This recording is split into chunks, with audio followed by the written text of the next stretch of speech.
I'm going to try to do about an hour presentation in 10 minutes.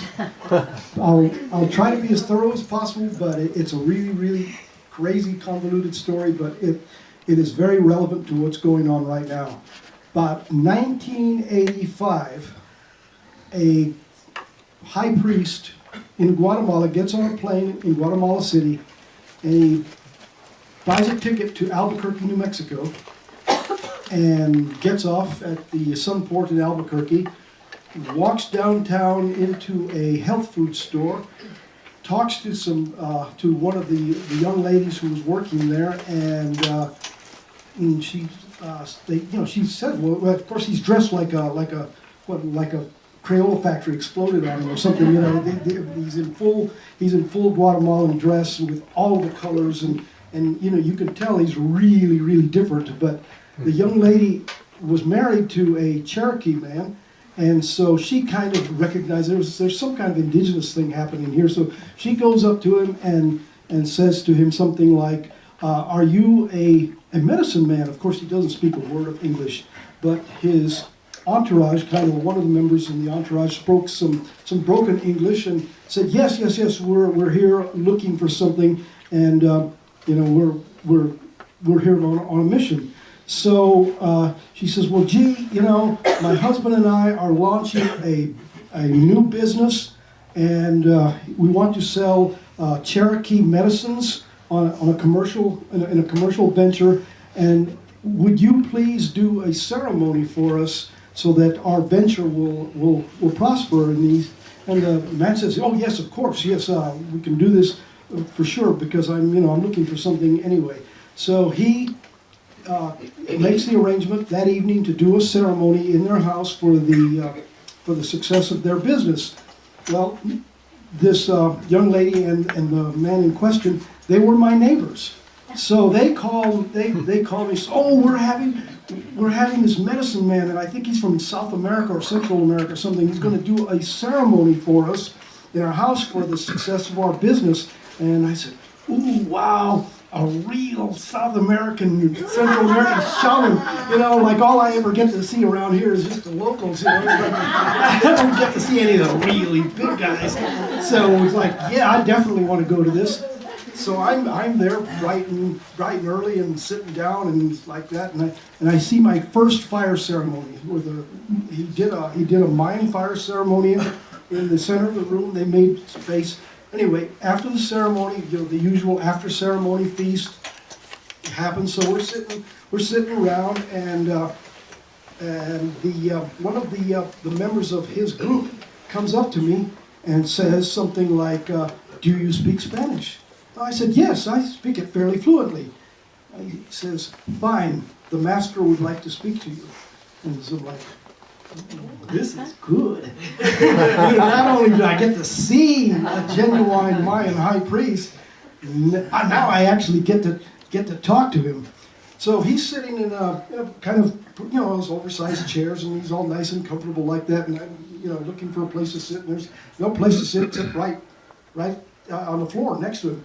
So I sit down, and I'm, ready to ask him about a jillion questions.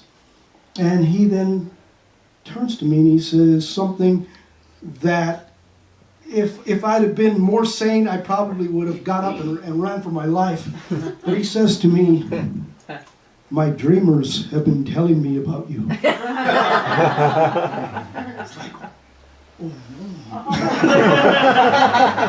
Your dreamers? It's like, oh my God, I've heard of stuff like that, but I had no idea. Then it starts. He says, 26,000 years ago, this happened, and then like that, and he starts to tell me the history of humanity from 26,000 years back all the way to 1985. And just like, okay, this happened, this flood, this fire, this blah, blah, and he just goes down ages and ages of information. It's like just pouring into me, and I'm like, oh my God, what's going on here?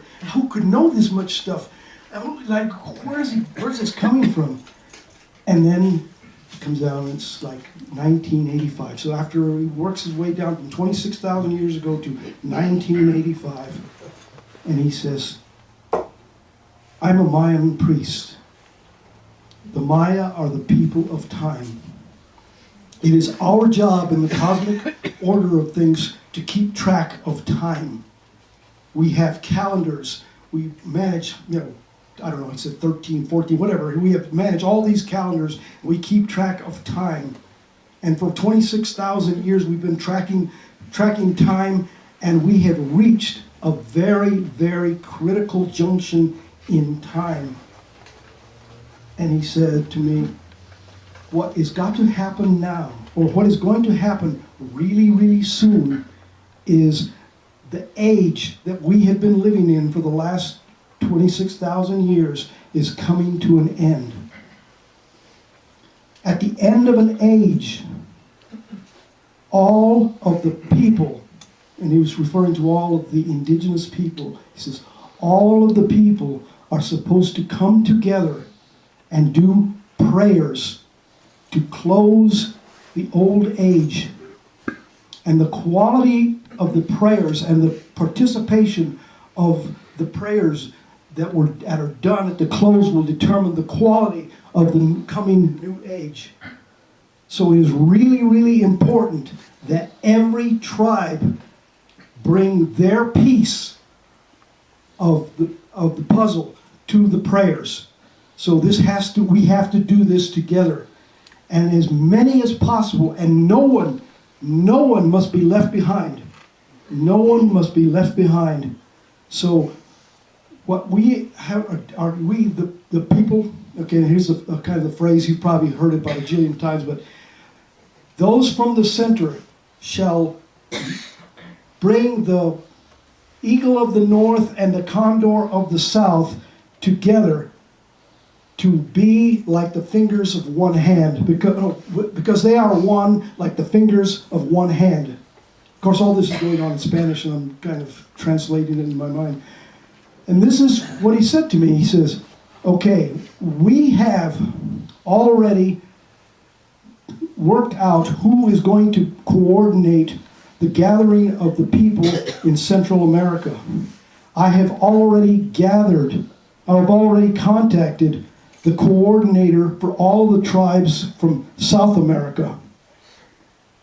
You are going to be the coordinator for all the tribes in North America.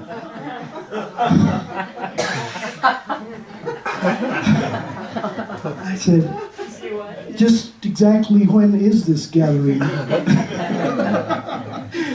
Like, I hope it's like many lifetimes, many years pass, I can just get the ball rolling. I'll contact a couple of tribes that I know, my own and a few neighboring tribes, and then we'll hand it over to somebody. And no, he says we have to do this like within, I think 2 or 3 years. I think because yes, that was another thing. He said we've been trying to do this. We've been trying to do this for several years. Actually, he said we're behind schedule.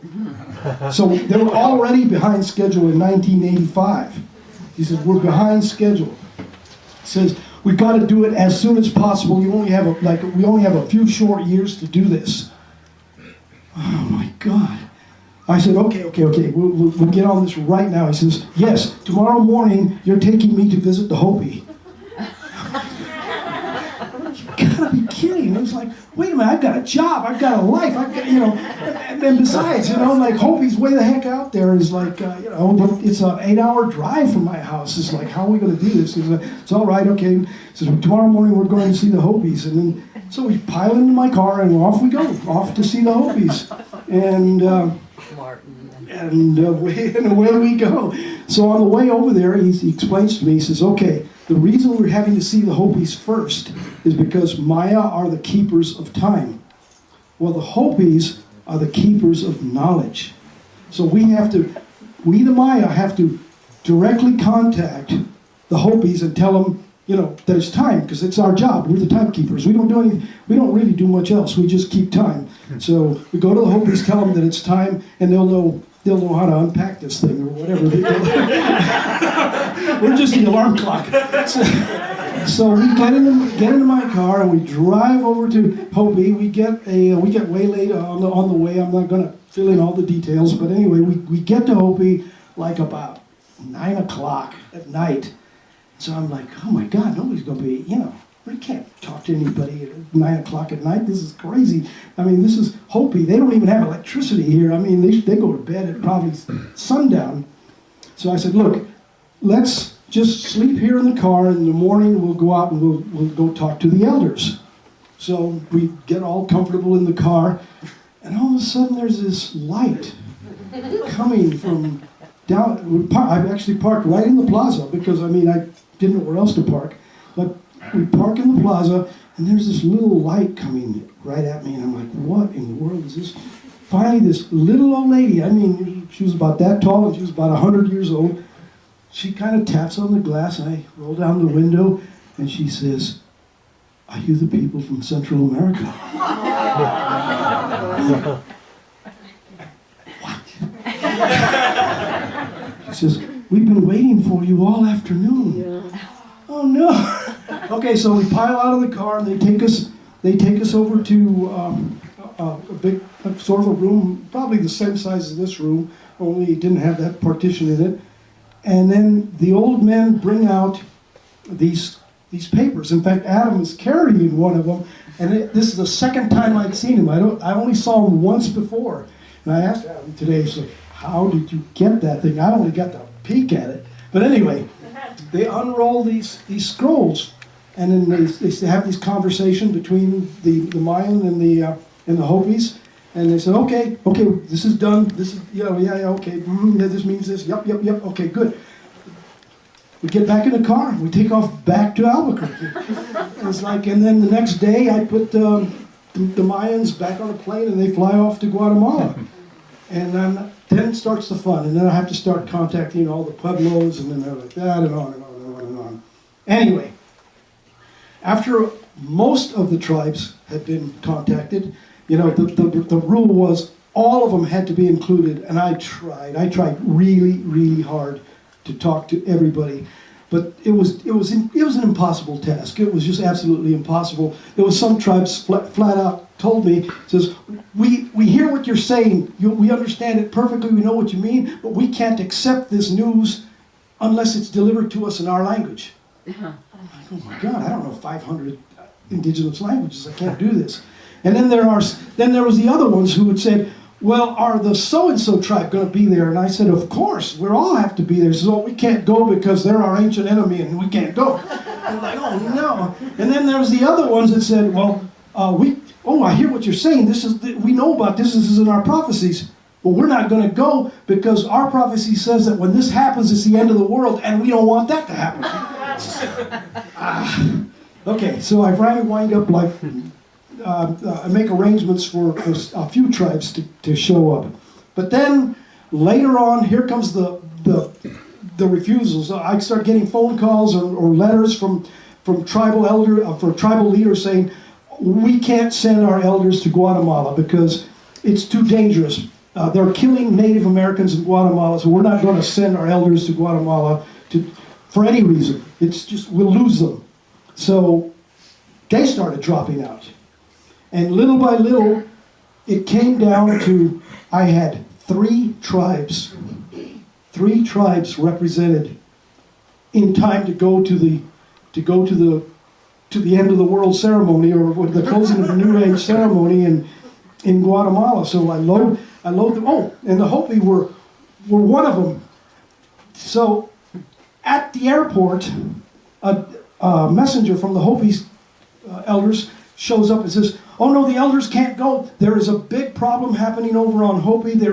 Some energy company wants to cut an energy line down such a place, and that would break the energy lines in Hopi, and Hopi would be destroyed, and the elders want to stay behind and stop it. And I'm like, oh man, this is really going to heck.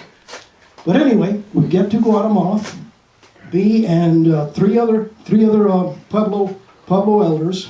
We get there, and then I find out that there was like 4 or 5 elders from South America get to the meeting, and of course all of Central America is there. All of Central America is there.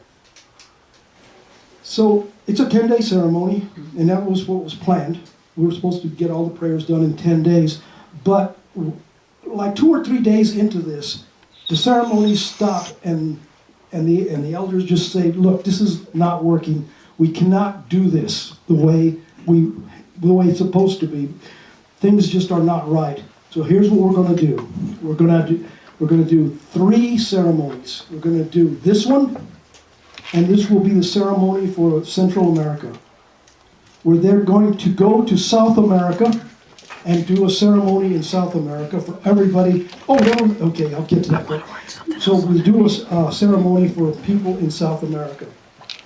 Then we will do another one in North America, and that will take care of all of the tribes in North America. That took care of that problem of, we didn't have to worry about elders getting bumped off, and although that didn't fix the problem with oh, you don't speak our language, and oh, you don't, and our enemy's going to be there, so we can't show up. But now we have a significant representation from the elders. One of the things that was a real challenge, because we still wanted to have representatives from Central and South America. Central America wasn't so bad, but when we tried to bring in the South American elders, it became a real problem, especially when we tried to bring in some from the Amazon. It turns out the people in the Amazon don't have birth certificates. They can't get a passport. They don't have they have no identification. All they got maybe is some tiger teeth and some feathers, and that's it. That's their whole ID. So anyway, I had to get them on a plane somehow, get them a ticket, and bring them over to the United States so they could participate in this ceremony. Fortunately, I didn't do this alone. I'll be honest with you. I was just the coordinator. I had a staff of 100 people by the time the third gathering happened. And so some of the people in our staff was very well connected, and we got the State Department. Now get this, this is really funny. We got the State Department to intervene to let these people in, because these guys were coming in wearing tiger skins, teeth from endangered species, feathers that don't belong anywhere. So Customs were told by, who was the congressman at that time? Can't remember whether one of New Mexico's congressmen talked to the State Department, and they told them, says, let these people through. So what they did is, when our plane came in, the people in Customs were all supposed to leave and take coffee break. And that's how we did it. So they came through, walked through Customs, wearing every outrageous thing in the world, carrying every illegal drug known to mankind, because it was their medicines, and all that, walked right through Customs, and men were there drinking coffee and didn't see nothing. And we brought them to the ceremony in North America, and that was the closing of the old age. For better or for worse, it is done. However, there is more to be done. As much as I'd like to say, done, finished, there is still more to be done. There was one little hitch in the prophecy that needs to be taken care of. If you remember, it says, no one will be left behind. Now, when the prophecy was written, 20,000 years ago, maybe 5,000, who knows, there was only tribal people in North America and Central and South America. So when the tribes were called up to do the closing of the age ceremony, somebody got left behind.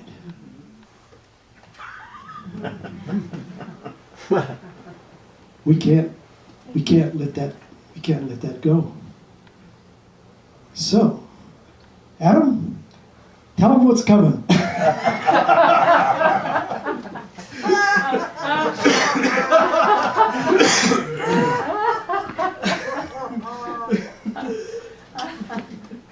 Oh, by the way, this is my replacement. Because at the end of the third gathering, and I said, I'm done. This is what is one man supposed to do in a lifetime? You know, I have done more than any one man should be called to do in any one lifetime. I am done. But then this other little nagging thing showed up. It's like, oh, what about this? What about this? And then they conned this guy into finishing the task. So he calls me one day and says, the elders are wanting me to do a gathering, and I was like, I don't know anybody else. I don't have any. Click. I'm like, good luck.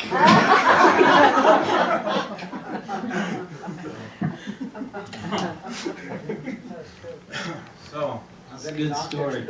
Yeah. So it took a little while actually to get him. I was a lot like Patricio too. Like I shared my story. I just came on the pathway, of this prophetic, this journey. So I'm just fulfilling the duties, the best I can do too right now.